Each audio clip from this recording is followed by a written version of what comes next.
Jaya Radha Madhava Kunja Vihari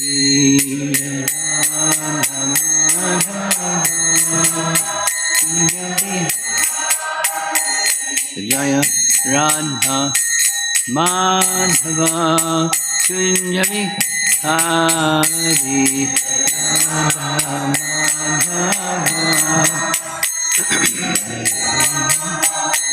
Gopi Janam Vallabha Girivara Dhari Gopi Janam Vallabha Girivara Dhari Gopi Janam Vallabha Girivara Dhari Gopi Janam Vallabha Girivara Dhari Yashodanandana Brajjanaranjana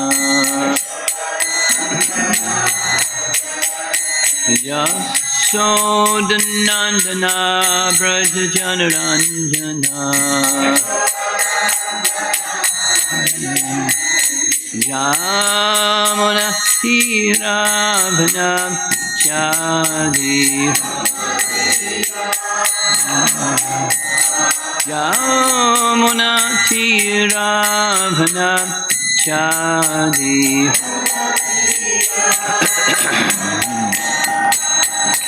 Jai Radha Madhava Kunja Vihari Madhava Jaya Radha Madhava Kunja Vihari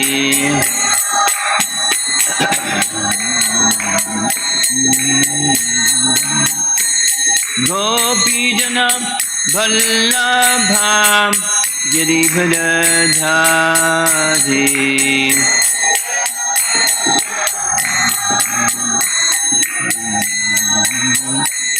Gopi Janam Vallabha Girivara Dhari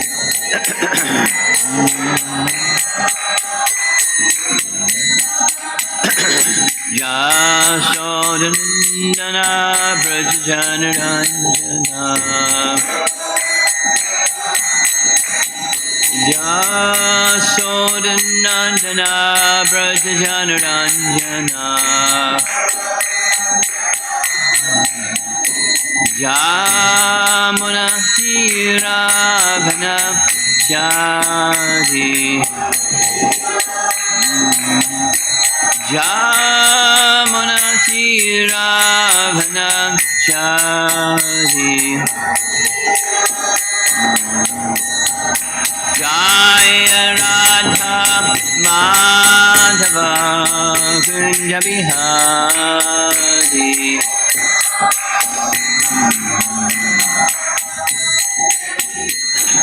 Jaya Radha Madhava Kunja Vihari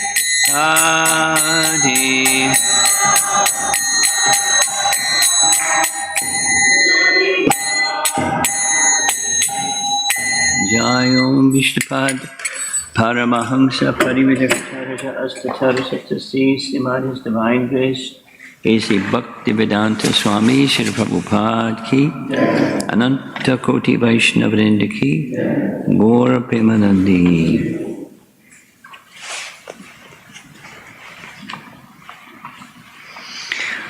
Om Namo Bhagavate Vasudevaya.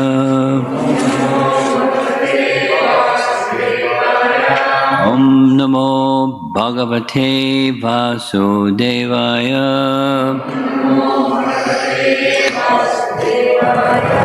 Namo Bhagavate Vasudevaya.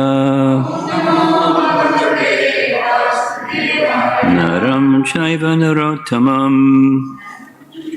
Oh, whoops. Devim Saraswatim Vyasam Tato Jayam Udirayet. Okay, chanting together text.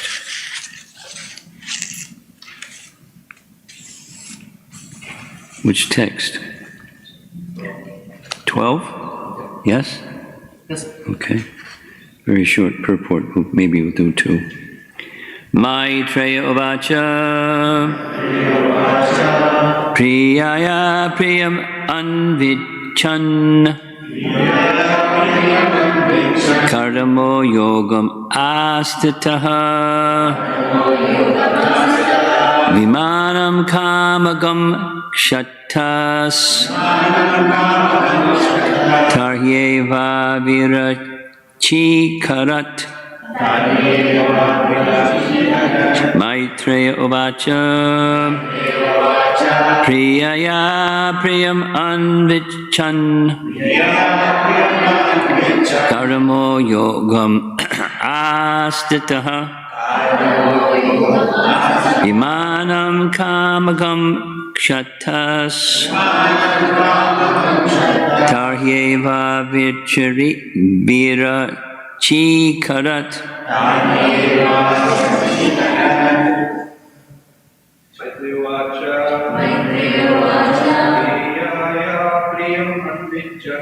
Priyaya Priyam Anvichan Karamo Yogam Astitaha Vimanam Kamagam Kshatas Taryeva Vichakircharat Maitreya Uvacha Priyaya Priyam Anvichan Kardamo Yogam Astitaha Vimanam Kamagam Kshatas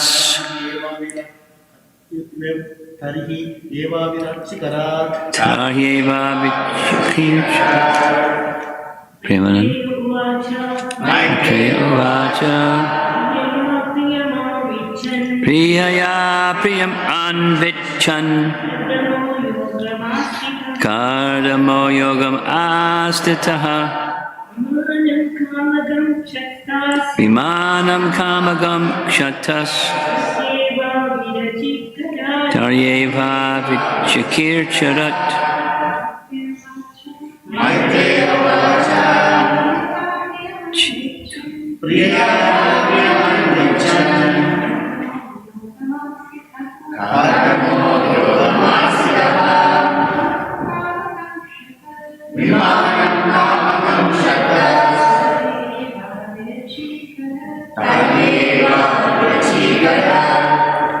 Maitreya Uvacha.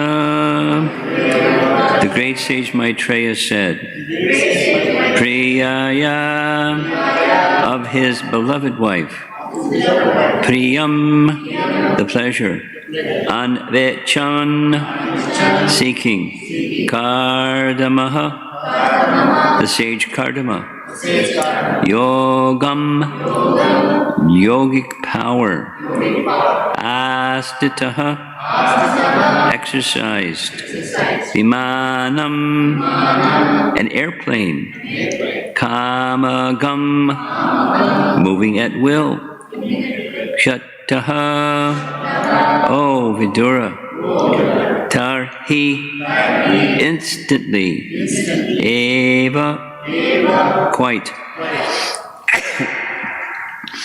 Anvirachikarat, he produced. Maitreya continued, O Vidura, seeking to please his beloved wife, the sage Kardama exercised his yogic power and instantly produced an aerial mansion that could travel at his will. Aerial mansion. The word for word, it's in an airplane. Vimana, same. Purport. Here, the word yogam astataha are significant. The sage Kardama was completely perfect in yoga as a result of real yoga practice.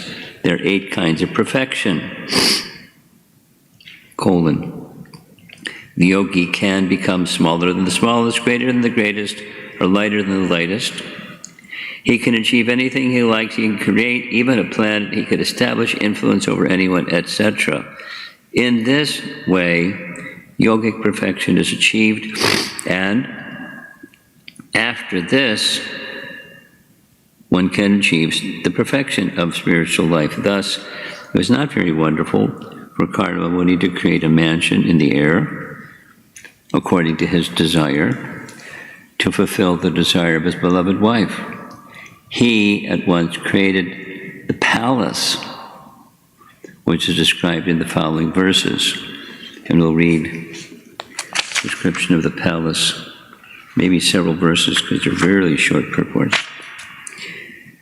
Sarvakama dukham divyam sarva ratna samanvitam sarva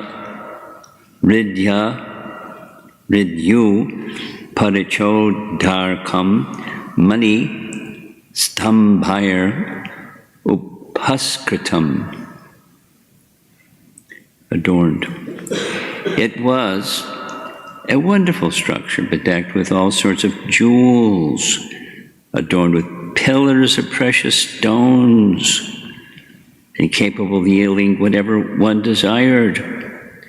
It was equipped with every form of furniture and wealth, which tended to increase in the course of time. Pretty spectacular, huh? Purport: the castle created in the sky by Karma Muni may be called, quote, the castle in the sky. But by his mystic power of yoga, Karma Muni actually constructed a castle in the air. To our feeble imagination, a castle in the sky is an impossibility, but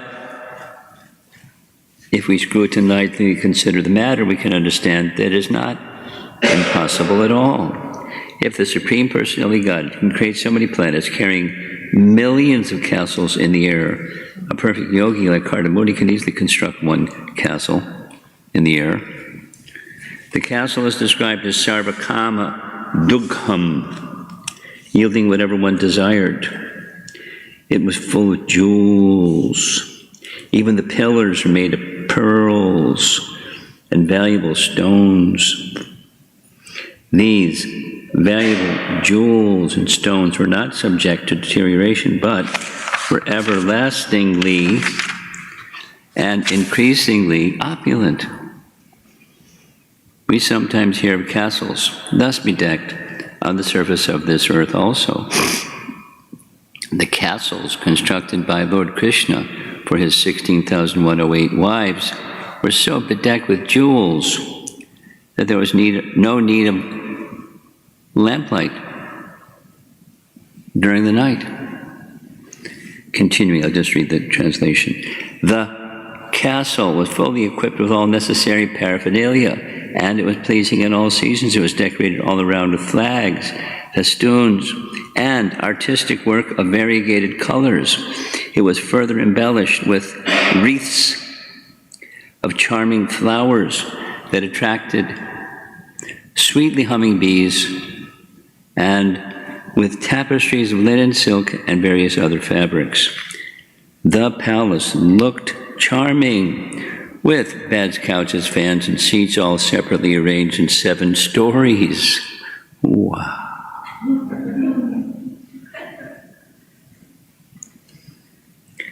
Purport: it is understood from this verse that the castle had many stories. The word upari vinyasta indicate that the skyscrapers are not newly invented. Even in those days, millions of years ago, the idea of building many-storied houses was current. They contained not merely 1 or 2 rooms, but many different apartments, and each was completely decorated with cushions, bedsteads, sitting places, and carpets. Pretty fantastic, huh? Oh, if only we could have mystic powers. Its beauty was enhanced by artistic gravings here and there on the walls, the floors of emerald. The floor was of emerald. What's a floor of emerald? With coral dioceses. Purport. At present moment, people are very fond of their architectural art, yet floors are generally decorated with colored cement. It appears, however, that the castle constructed by the yogic powers of Cardamone had floors of emerald with coral, dioceses or daisies? Which is it? Prabhupada would use dais as a sitting place, an honorific sitting place. D-A-I-S-E-S. Which is it? You'll look it up. Which one are you suggesting? Stages. Platforms. In the Sanskrit. What? In the Sanskrit. You're both speaking. I can't hear both of you at the same time. Go ahead, Satyarupa. It's a platform, like a stage. A stage. Same? It's in the translation where it's with raised platforms, guys. With raised platforms. Okay, thank you. Just not daisies. Text 18. The palace was very beautiful with its coral thresholds at the entrances and its doors bedecked with diamonds. Gold pinnacles crowned its domes of sapphire with the choicest rubies set in its diamond walls. It appeared as though possessed of eyes.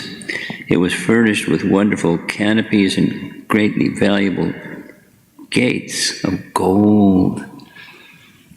This thing must have been really heavy.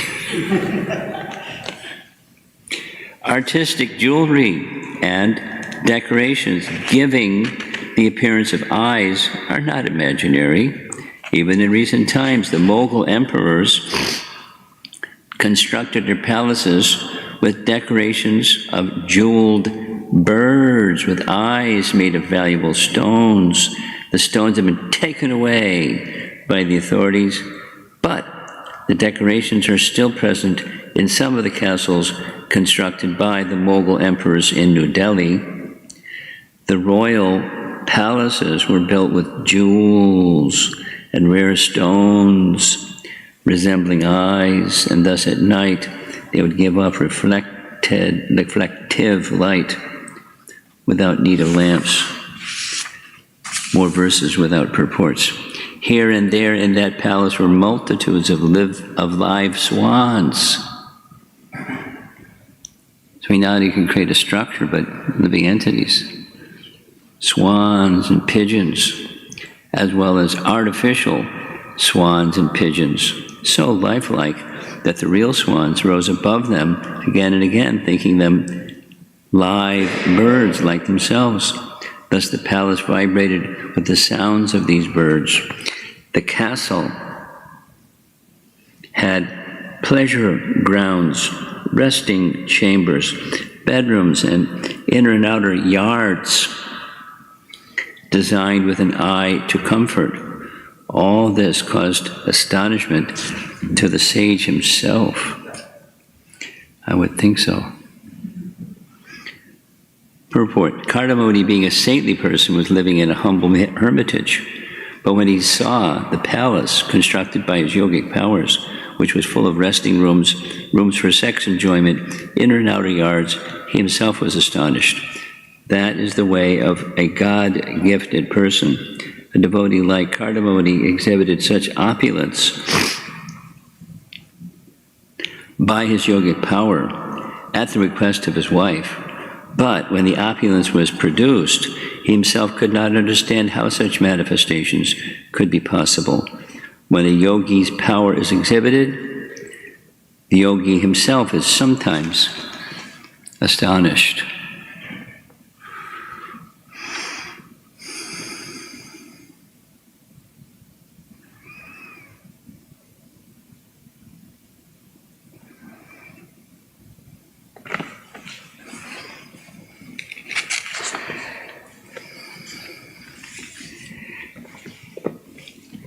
There are persons,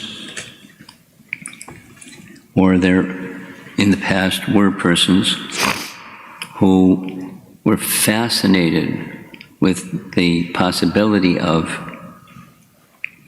manifesting something mystical, magical, amazing.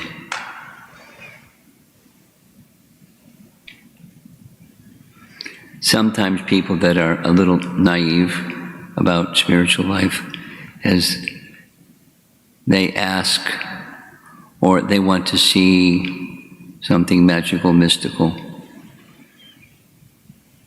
I mean, I've been asked a number of times, have you had any mystical experiences?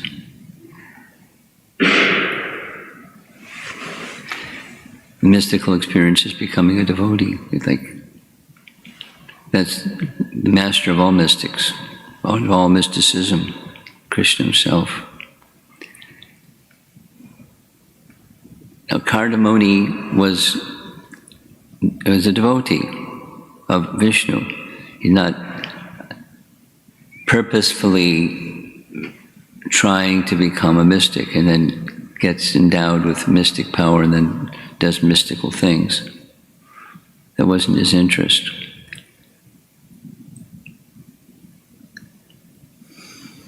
In other words, Krishna reciprocates, or the personality of Godhead reciprocates with living entities according to their desire to serve him.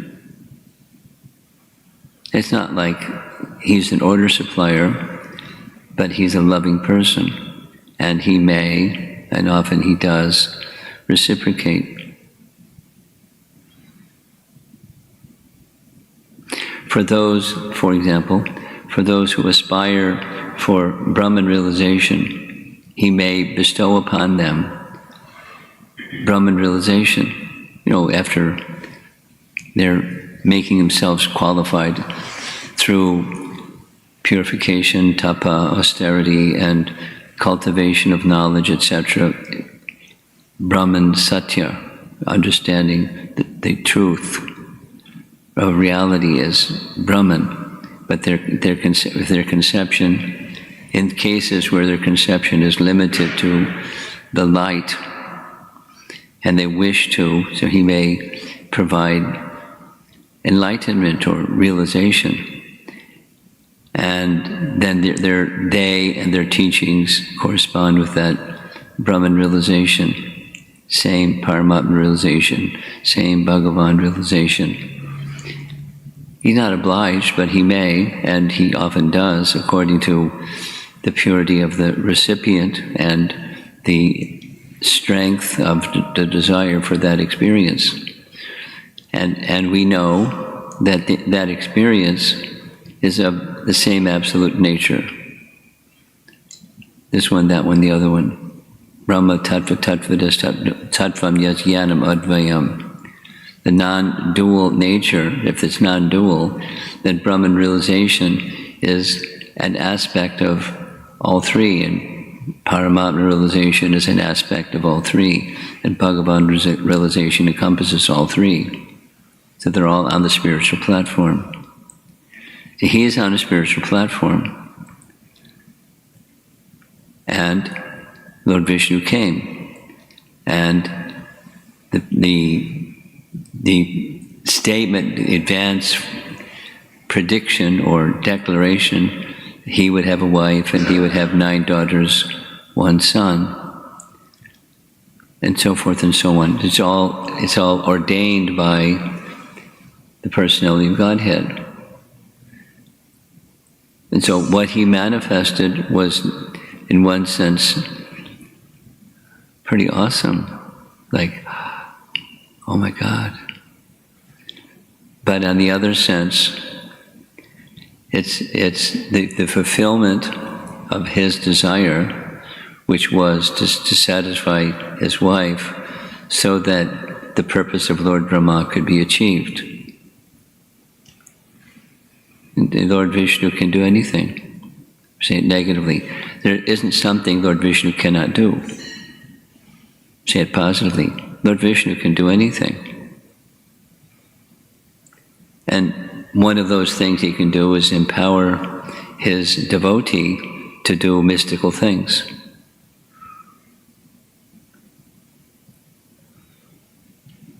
And sometimes devotees do mystical things. I'm reminded of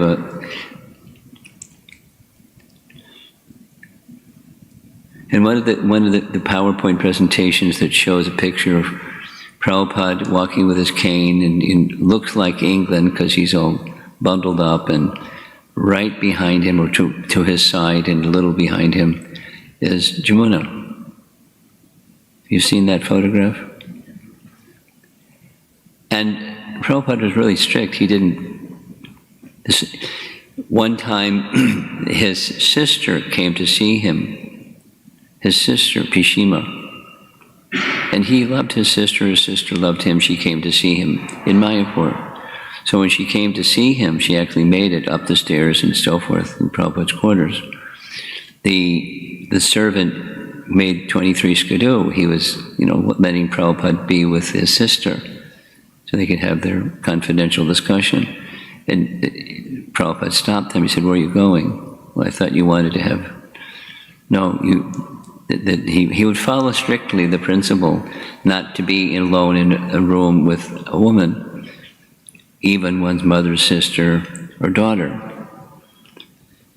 And it's in principle. Yet, in that photograph, maybe there's something that's in the photograph that's not included in the photograph, and cropped out, but there's Jamuna with Prabhupada. I've shared this many times, but it's meaningful. One morning in London, morning walk, they're walking through tall grass and dew on the tall grass. And she shared this with me. I was walking behind Prabhupada thinking, wow, it doesn't get better than this. Following the footsteps of my spiritual master. And then she got so absorbed in it, she noted there's no footsteps. Then she looked behind herself and there's footsteps. But behind Prabhupada there was no footsteps. So she asked him. And his answer was, "Someday you'll understand." So it's not like he wanted to do some mystic power and he made mystic power such that he wouldn't leave any footprints.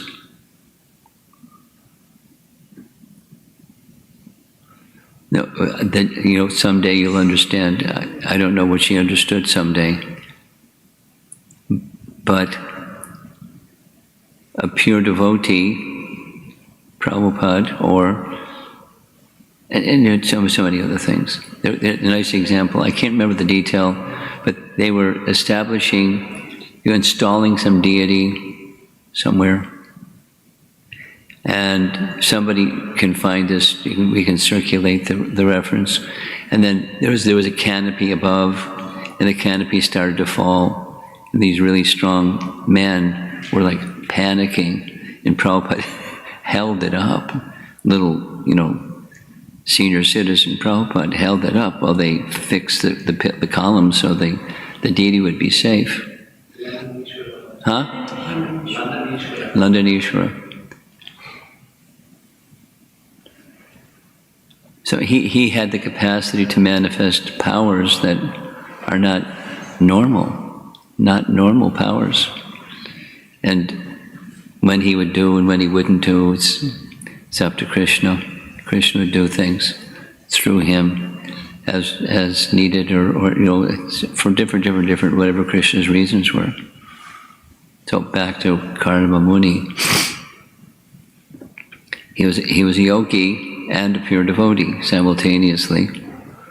So he had mystic powers.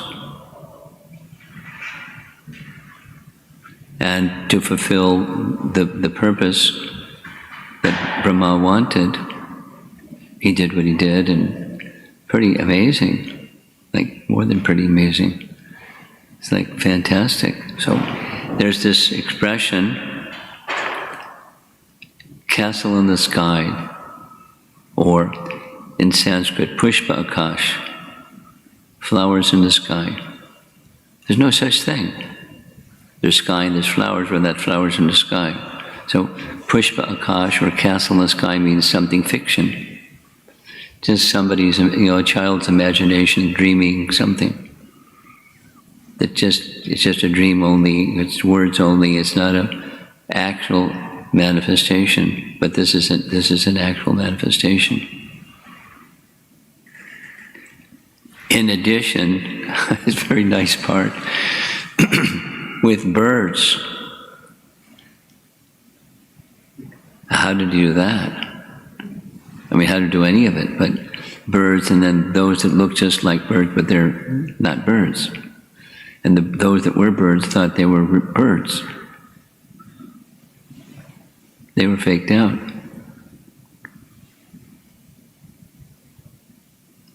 How do you create birds? Matter is one thing, and then jivas mixed with matter is another thing. That's the power of the personality of God. He's the aham bija pratak pita. He's the seed-giving father of all living entities. And all of this is so that there can be satisfaction of his wife, and all the other explanations that were given previously, so that a male child could be born. And the male child could be born, wasn't born, but there's birds, jivas inside matter that look just like swans and pigeons and other birds, making cooing sounds and other bird sounds, making a nice sound.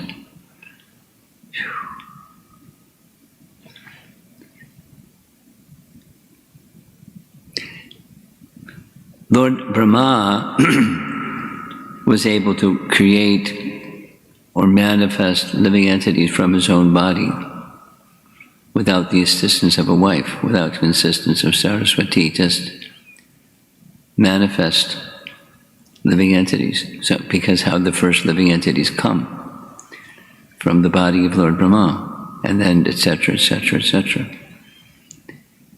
So the downstream servant of Lord Brahma, Karma Muni, he could also. So if he could also, then what do you need a wife for?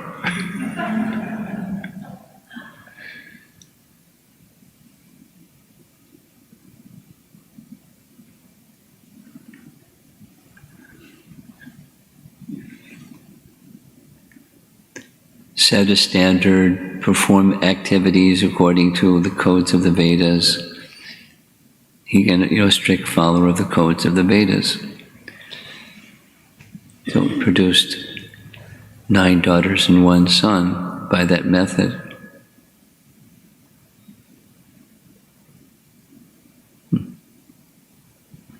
Pretty fascinating.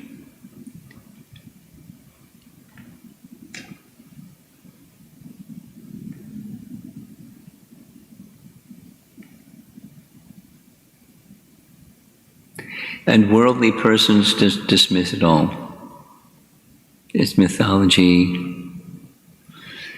And the mythology is meant to teach us lessons. Like Aesop's fables. It's just a story that teaches you a lesson. You don't put so much value in the story. It's the lesson within the story. That's what's important. So what's the lesson to be learned from this fable and that fable? This mythology and that mythology, but we don't take it like that. The Bhagavatam isn't a collection of mythologies. It's the supreme absolute truth. So delete that option, and it's reality. To do what he did for 10,000 years, that's beyond our capacity to even even if you did dial down, the duration of time in this age compared to such a yuga, it's still like incredible.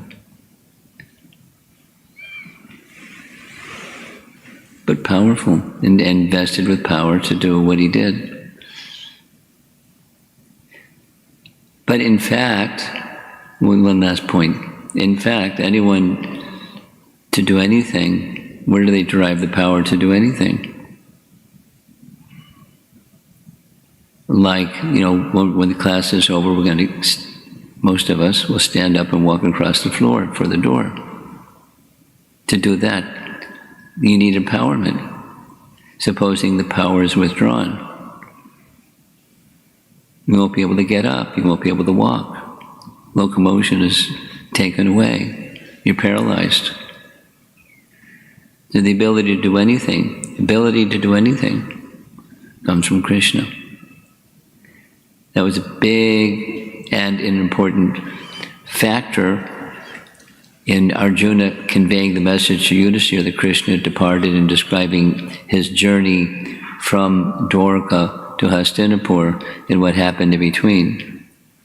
And his ability to protect was withdrawn. And so he couldn't even protect the queens from cowherd men. Uncivilized Vaishyas. Power comes from the source. So what's the limit of the source?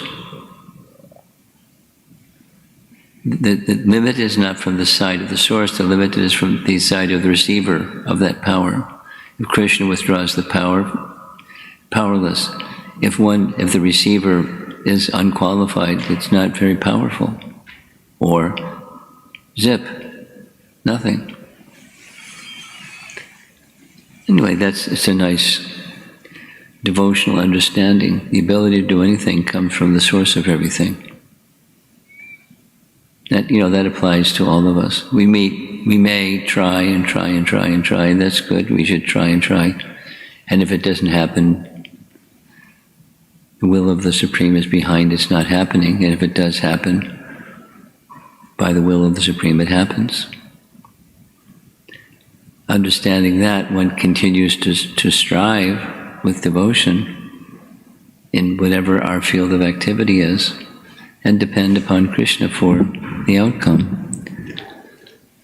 That's our bhakti life.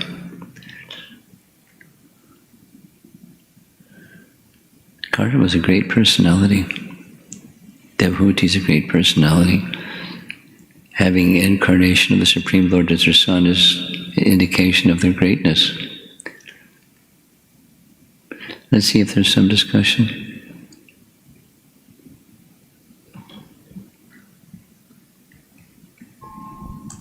Hare Krishna Guru Maharaj. It's about the waiting for the will of the Supreme to happen. Waiting for the what? Will of the Supreme. The will of the Supreme? Will of Krishna to happen, okay. Depending on it. So, when Rupa Goswami was trying to find the deities, as per the instruction of Chaitanya Mahaprabhu, when he couldn't find Radha Govinda, he was like not happy and even about to commit suicide, something like that. So, how do we understand? Depending on the will of the Supreme and Rupa Goswami feeling not happy with not able to fulfill the instruction. What do you think?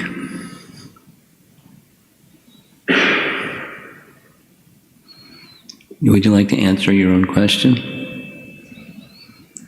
What's your understanding? You're confused.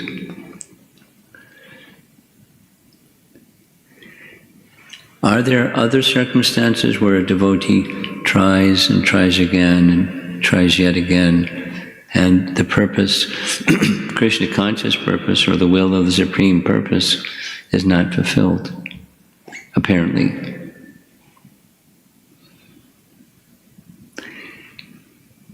The answer is yes.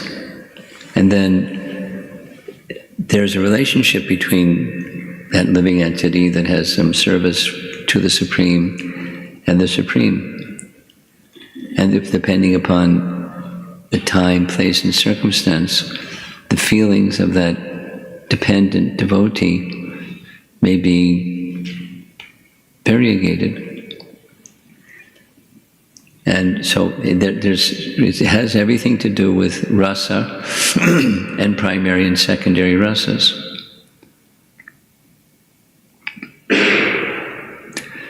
And how does that secondary rasa manifest?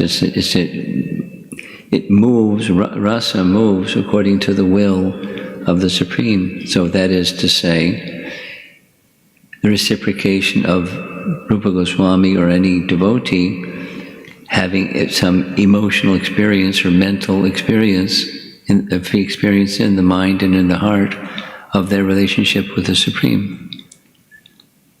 So if the Supreme wants, then the emotion will go. Waves in a river sometimes are up and sometimes are down and sometimes they swirl, and it's the movement of rasa in his exchange with Rupa Goswami.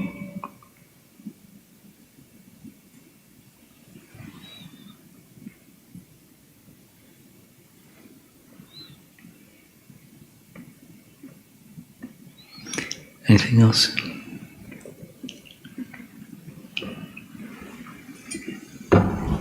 Just a comment, Maharaj.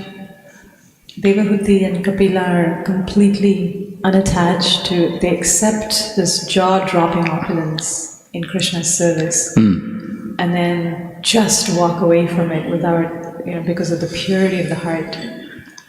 And in the evening classes also we're hearing of the Vrajavasis who are quite opulent, and yet they're just submerged in this oceanic love for Krishna and pack up and move to another place within a day. So it's very inspiring for grihastas that accumulate a lot, but as we're getting older, we're coming closer to a point where we need to detach if we want to progress on this spiritual journey. So thank you for elaborating on these.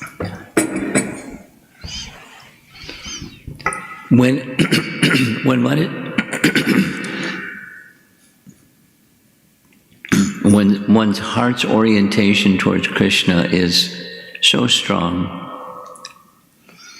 the variegatedness of the experience is no longer in our hands. It's not like it should be like this and it shouldn't be like that. It is what it is, and the relationship is enhanced by this or that, and one isn't shaken, as it said, as Krishna says in the Bhagavad Gita, even with the greatest calamity, the relationship remains intact, despite seeming misfortune or elated because of good fortune. That is to say, Krishna is same, the rasa topic. Krishna is enabling his dear devotee or devotees in Vrindavan in particular, because that's the topic, to experience varieties of emotion. Now, as for us, we want it this way, we don't want it that way. And when that way comes, the one we don't want, it's the strength of the cord, the connection between us and Krishna is tested. But that's good. And the kindness of Krishna is there throughout, and in time, that realization becomes the way that one lives. Good fortune, ill fortune.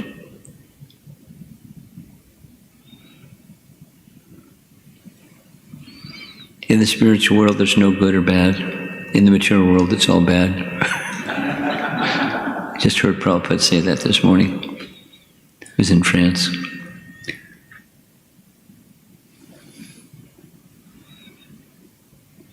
So the question was, to Prabhupada, the question was, how to understand good and bad? And his answer was, in the spiritual world, it's all good. In the material world, it's all bad. There's no good and bad in the spiritual world. You know, the definition of reality with a capital R is very different than reality as we know it. The reality as we know it, there's good and bad. There's right and wrong. There's black and white. He was further saying, it was very interesting. I didn't catch it, and probably should go back and try to read the transcription, but Prabhupada was saying that from the Brahmajyoti, there's not just the 3 primary colors. He was saying there are 7 colors. And the 7 colors, when they mix, it becomes white.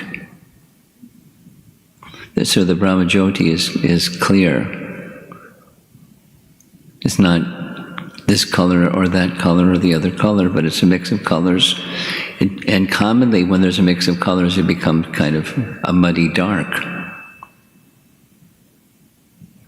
But with Brahmajyoti, it's light.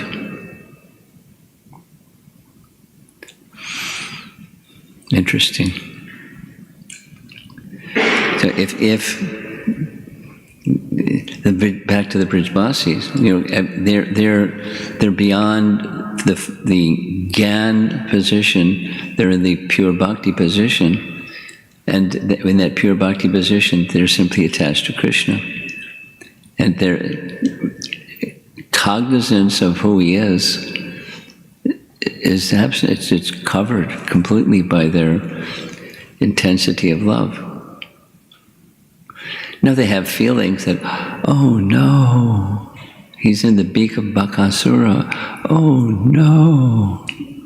That's the boys, and they faint. It's emotion. He's churning their emotion. And then the parents hear, oh, this poor boy, how did he get protected? Must be our pious activities.